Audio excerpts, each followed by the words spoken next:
कुछ ऐसे ही धड़क रही थी मेरी धड़कन जब डॉक्टर से मैंने मेरी किडनी की बीमारी के बारे में सुना। और वो बस डॉक्टर को यही समझा रहा था कि वो धीरे बोले, कहीं मैं ना सुन लूं।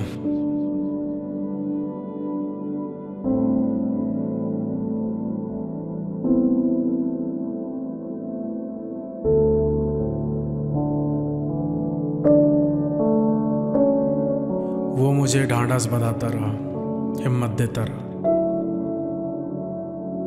बहुत कोशिशों के बाद कोई रिश्तेदार नहीं मिला। वो भागता रहा, मेरे लिए लड़ता रहा डॉक्टरों से, दुनिया से, ताकि मैं खुश रह सकूं।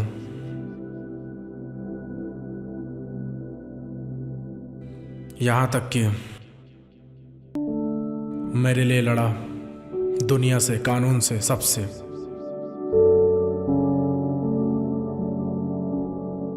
और उसने मेरे लिए जो किया,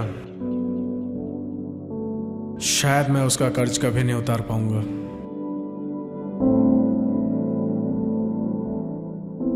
शायद इसी को दोस्ती कहते हैं, सच्ची दोस्ती जो हमेशा रहेगी।